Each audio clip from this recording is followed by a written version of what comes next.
প্রিয় শিক্ষার্থী, জেসি এডুকেয়ারের পক্ষ থেকে তোমাদের স্বাগতম। আশা করি তোমরা সবাই ভালো আছো। আজ আমি মাধ্যমিক ভূগোলের বায়ুমণ্ডল অধ্যায়ের পরিচ্ছেদ 1 সমুদ্র স্রোত, এই পরিচ্ছেদ থেকে গুরুত্বপূর্ণ এমসিকিউ এবং এসিকিউ টাইপের যে প্রশ্ন উত্তর হয় সেই প্রশ্ন উত্তরগুলো নিয়ে আমি আলোচনা করছি। ভিডিওটি ভালো হবে, আশা করি তোমাদের কাজে লাগবে। তোমরা খাতা পেন নিয়ে প্রশ্নগুলি খাতায় তুলে নাও, যাতে পরবর্তীকালে পড়তে তোমাদের সুবিধা হয়। তো প্রথম প্রশ্নটি দেখো, সমুদ্র স্রোতকে কয়টা ভাগে ভাগ করা যায়? তো এটার উত্তর হচ্ছে সমুদ্র স্রোতকে দুটি ভাগে ভাগ করা যায়, যথা এক নম্বর হচ্ছে উষ্ণ স্রোত এবং দ্বিতীয়টি হচ্ছে শীতল স্রোত। পরের প্রশ্ন দেখো, কতগুলি প্রধান উষ্ণ স্রোতের নাম লেখো? উত্তর দেখো, উপসাগরীয় স্রোত, ব্রাজিল স্রোত, জাপান স্রোত, মোজাম্বিক স্রোত, আগুলহাস স্রোত, মৌসুমি স্রোত প্রভৃতি হচ্ছে উষ্ণ স্রোত। পরের প্রশ্ন দেখো, কয়েকটি প্রধান শীতল স্রোতের নাম লেখো। কয়েকটি প্রধান শীতল স্রোত হলো ল্যাব্রাডর স্রোত, বেঙ্গুয়েলা স্রোত, ক্যানারি স্রোত, পেরু স্রোত বা হাম্বোল্ট স্রোত। পেরু স্রোতেরই আরেক নাম হচ্ছে হাম্বোল্ট স্রোত। ক্যালিফোর্নিয়া স্রোত, পশ্চিম অস্ট্রেলিয়া স্রোত, কুমিরো স্রোত প্রভৃতি, এগুলো হচ্ছে সবই শীতল স্রোত। পরের প্রশ্ন দেখো, পৃথিবীর বৃহত্তম মগ্নচড়ার নাম কি? খুব ইম্পর্টেন্ট কোশ্চেন, পরীক্ষায় খুব আসে, চাকরি পরীক্ষাতেও খুব আসে। তো এটা উত্তর হচ্ছে গ্র্যান্ড ব্যাংক। পরের প্রশ্ন, ভূপৃষ্ঠে বায়ুমণ্ডলে শতকরার পরিমাণ কত? যে বায়ুমণ্ডল রয়েছে সেটা ভূপৃষ্ঠে কতটা রয়েছে, শতকরা কতটা রয়েছে? তো এটা উত্তর হচ্ছে 71.4%। পরের প্রশ্ন, পৃথিবীর বৃহত্তম ও গভীরতম মহাসাগর কোনটি? এরা উত্তর হচ্ছে প্রশান্ত মহাসাগর। প্রশান্ত মহাসাগর পৃথিবীর বৃহত্তম ও গভীরতম মহাসাগর। পরের প্রশ্ন, সমুদ্র স্রোত সৃষ্টির প্রধান কারণ কি? তো সমুদ্র স্রোত সৃষ্টির বিভিন্ন কারণ আছে, তার মধ্যে প্রধান কারণ হচ্ছে নিয়ত বায়ু প্রবাহ। পরের প্রশ্ন দেখো, সমুদ্র স্রোতের দিক বিক্ষেপের প্রধান কারণ কি? সমুদ্র স্রোতের দিক বিক্ষেপের প্রধান কারণ হচ্ছে পৃথিবীর আবর্তন গতি। পরের প্রশ্ন, সমুদ্র জলে ভাসমান বিশাল বরফের স্তূপ কী নামে পরিচিত? সমুদ্রের জলে যে বরফের স্তূপ ভেসে যায় তাদেরকে বলা হয় হিমশৈল। পরের প্রশ্ন, পৃথিবীর সর্বাপেক্ষা দ্রুতগামী সমুদ্র স্রোত কোনটি? তো এটার উত্তর হচ্ছে উপসাগরীয় স্রোত। পরের প্রশ্ন, সমুদ্রের জলরাশির চক্রাকার গতি কী নামে পরিচিত? সমুদ্রের যে জলরাশি যেখানে চক্রাকার করে ঘোরে সেটা হচ্ছে জায়র নামে পরিচিত, জায়র। পরের প্রশ্ন, আটলান্টিক মহাসাগরে একটি সমুদ্র স্রোতের নাম লেখো। আটলান্টিক মহাসাগরে অনেক সমুদ্র স্রোত রয়েছে, তার মধ্যে একটি নাম হচ্ছে ক্যানারি স্রোত। পরের প্রশ্ন, হিমপ্রাচীর কোন মহাসাগরে দেখা যায়? এর উত্তর হবে আটলান্টিক মহাসাগর। পরের প্রশ্ন, ক্রান্তীয় সমুদ্রে কোন ধরনের সমুদ্র স্রোত সৃষ্টি হয়? এর উত্তর হচ্ছে উষ্ণ সমুদ্র স্রোত। পরের প্রশ্ন, প্রশান্ত মহাসাগরে একটি শীতল ও একটি উষ্ণ স্রোতের নাম লেখো। উত্তর দেখো, প্রশান্ত মহাসাগরের একটি শীতল স্রোত হচ্ছে বেরিং স্রোত এবং একটি উষ্ণ স্রোত হলো কুরোশীয় স্রোত। পরের প্রশ্ন, মোজাম্বিক স্রোত কোন মহাসাগরে দেখা যায়? এর উত্তর হচ্ছে ভারত মহাসাগর। মোজাম্বিক স্রোত ভারত মহাসাগরে দেখা যায়। পরের প্রশ্ন, মহাসাগরের থার্মাল রেগুলেটর কাকে বলে? তো এটা উত্তর হচ্ছে সমুদ্র স্রোতকে। সমুদ্র স্রোতকে মহাসাগরের থার্মাল রেগুলেটর বলা হয়। পরের প্রশ্ন, উষ্ণ স্রোতের অপর নাম কি? এটা উত্তর হচ্ছে বহিঃস্রোত। উষ্ণ স্রোত যেহেতু জলের উপরিভাগ দিয়ে প্রবাহিত হয়, তাই উষ্ণ স্রোতকে বলা হচ্ছে বহিঃস্রোত। পরের প্রশ্ন দেখো, নিরক্ষীয় প্রতিস্রোত সৃষ্টির প্রধান কারণ কি? এর উত্তর হচ্ছে পৃথিবীর আবর্তন গতির ফলে সৃষ্ট কেন্দ্রাতিক বল। পরের প্রশ্ন, কম লবণাক্ত জল সমুদ্রের কোন স্রোতরূপে প্রবাহিত হয়? এর উত্তর হচ্ছে পৃষ্ঠ স্রোতরূপে প্রবাহিত হয়। পরের প্রশ্ন দেখো, নিউ সাউথ ওয়েলস স্রোতটি কোথায় দেখা যায়? এর উত্তর হচ্ছে প্রশান্ত মহাসাগরে। পরের প্রশ্ন দেখো, আগুল হাস কি?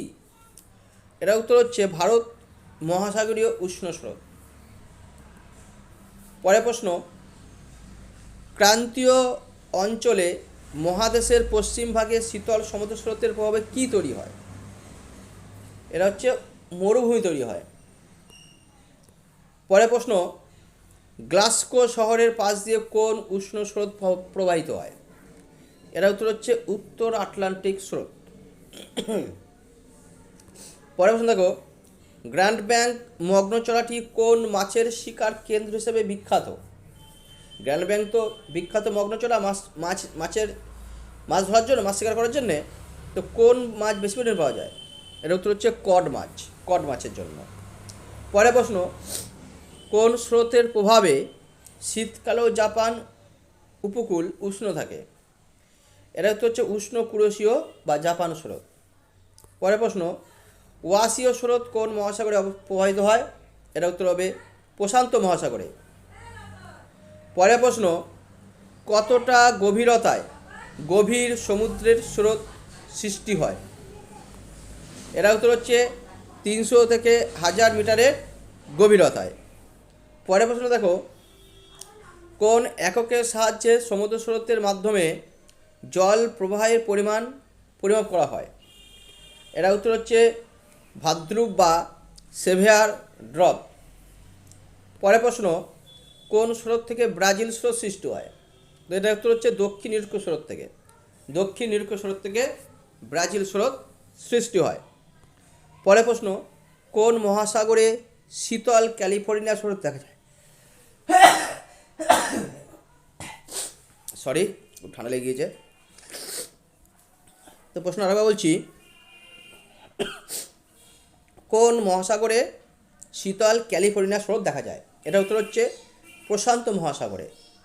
পরের প্রশ্ন, উষ্ণ ও শীতল স্রোত যে স্থানে মিলিত হয় তাকে কী বলে? উষ্ণ আর শীতল স্রোত যেখানে মিলিত হয় সেই জায়গায় হিমপ্রাচীর বলে, হিমপ্রাচীর। পরের প্রশ্ন, গ্র্যান্ড ব্যাংক মগ্নচড়াটি কোন মহাসাগরে অবস্থিত? এটা হচ্ছে আটলান্টিক। পরের প্রশ্ন, শীতল ল্যাব্রাডোর স্রোতের রং কেমন? এর উত্তর হচ্ছে সবুজ। পরের প্রশ্ন, উষ্ণ শীতল স্রোতের মিলনস্থলে কী সৃষ্টি হয়? কুয়াশা ও ঝড় বৃষ্টি। পরের প্রশ্ন, মাদাগাস্কার ও মোজাম্বিক স্রোতের মিলিত প্রবাহ কী নামে পরিচিত? এর উত্তর হচ্ছে আগুল হাস স্রোত নামে পরিচিত। পরের প্রশ্ন, পেরু স্রোত কোন মহাসাগরে দেখা যায়? এর উত্তর হচ্ছে প্রশান্ত মহাসাগরে দেখা যায়। পরের প্রশ্ন, সোমালি স্রোত কোন মহাসাগরে দেখা যায়? এতে উত্তর হবে ভারত মহাসাগরে। পরের প্রশ্ন, ভারতের একটি ঋতুভিত্তিক স্রোতের নাম হলো মৌসুমী স্রোত। পরের প্রশ্ন, ডগার্স ব্যাংক মগ্নচড়াটি অবস্থিত উত্তর সাগরে। পরের প্রশ্ন, পৃথিবীর গভীরতম সমুদ্র খাত মারিয়ানা কোন সাগরে অবস্থিত, কোন মহাসাগরে অবস্থিত? এর উত্তর হচ্ছে প্রশান্ত মহাসাগরে অবস্থিত। পরের প্রশ্ন, গ্র্যান্ড ব্যাংক সৃষ্টি হয়েছে যে দুটি সমুদ্র স্রোতের মিলনে, তা হলো উপসাগরীয় ও ল্যাব্রাডর স্রোত। পরের প্রশ্ন, শীতল বেঙ্গুয়েলা স্রোতের প্রভাবে সৃষ্টি একটি মরুভূমি হলো নামিব মরুভূমি, কিন্তু নয়াকার মহেশী ব না মিব মরুভূমি। পরের প্রশ্ন, সমুদ্র স্রোত এক প্রকার উল্লম্ব আলোড়ন। পরের প্রশ্ন, শীতল ল্যাব্রাডর ও আগের প্রশ্নটা হচ্ছে সমুদ্র তরঙ্গ এক প্রকার হচ্ছে উল্লম্ব আলোড়ন। পরের প্রশ্ন দেখো, শীতল ল্যাব্রাডর ও উষ্ণ উপসাগরীয় স্রোতের মিলনের ফলে ঘন কুয়াশা ও ঝড়ঝঞ্ঝার সৃষ্টি হয় কোথায়? এরা উত্তর হবে নিউ ফাউন্ডল্যান্ড উপকূলে। পরের প্রশ্ন দেখো, উষ্ণ পেরু স্রোতের অপর নাম কি? উষ্ণ পেরু স্রোতের অপর নাম হচ্ছে এল নিনো স্রোত। পরের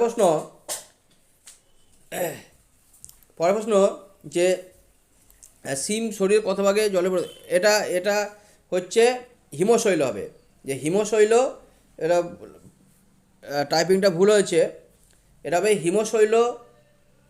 হিমশৈল জলের, মানে হিমশৈল যেটা থাকে সেটা জলের কত ভাগ জলের উপরে থাকে। একটা হিমশৈল যেটা জলে রয়েছে, যে হিমশৈলটা তার শরীরের কত ভাগ জলের উপরে থাকে, এটা হবে উত্তর হবে 1/9 ভাগ। তাহলে হিমশৈল যেটা দেখি সেটা 1 ভাগ থাকে জলের ওপরে, আর 9 ভাগ কিন্তু জলের নিচে থাকে। আর এই কারণে কিন্তু বোঝা যায় না যে কতটা আছে, যার ফলে জাহাজের বেশিরভাগ জাহাজগুলো অ্যাক্সিডেন্ট হয়। টাইটানিক জাহাজ থেকে এই কারণে অ্যাক্সিডেন্ট হয়েছিল। পরের প্রশ্ন, সমুদ্রের মাঝের স্রোতহীন আগাছাপূর্ণ অংশকে কী বলে? সমুদ্রের মাঝের স্রোতহীন আগাছাপূর্ণ অংশকে কী বলে? এটা হচ্ছে শৈবাল সাগর বলে, শৈবাল সাগর। পরের প্রশ্ন, হিমশৈল গলনের ফলে মহীসোপনের ওপর সৃষ্টি হয় মগ্নচড়া। পরের প্রশ্ন, কোন স্রোতের প্রভাবে নরওয়ে উপকূল বরফমুক্ত থাকে? এটা উত্তর হচ্ছে উষ্ণ উত্তর আটলান্টিক স্রোতের প্রভাবে। পরের প্রশ্ন, উষ্ণ স্রোত কোন দিক থেকে কোন দিকে প্রবাহিত হয়? এটা উত্তর হচ্ছে নিরক্ষীয় অঞ্চল থেকে মেরুর দিকে প্রবাহিত হয়। পরের প্রশ্ন, শীতল স্রোত কোন দিক থেকে কোন দিকে প্রবাহিত হয়? এটা হচ্ছে মেরু থেকে নিরক্ষরেখা দিকে প্রবাহিত হয়। পরের প্রশ্ন, কোন ব্লাডে জলবেগের আয়তন বেশি? এটা ব্লাড হয়ে গেছে, সরি এটা গোলার্ধ হবে। কোন গোলার্ধে জলভাগের আয়তন বেশি? এটা হতে হবে দক্ষিণ গোলার্ধে জলভাগের আয়তন বেশি। তো এইটুকুই ছিল 53খানি প্রশ্ন। সমুদ্র স্রোত, তোমাদের বায়ুমণ্ডলের যে একটি পরিচ্ছেদ সমুদ্র স্রোত, সেই সমুদ্র স্রোত থেকে এই 53খানি প্রশ্ন তোমরা পড়বে, দেবে এখান থেকে অনেক প্রশ্ন তোমরা কমন পেয়ে যাচ্ছে পরীক্ষায়। তো আজকে এইটুকুই থাক, তোমাদের পরীক্ষা ভালো, তোমার রেজাল্ট ভালো, এই আশা রাখছি। আজ ভিডিওটি এখানেই শেষ করলাম।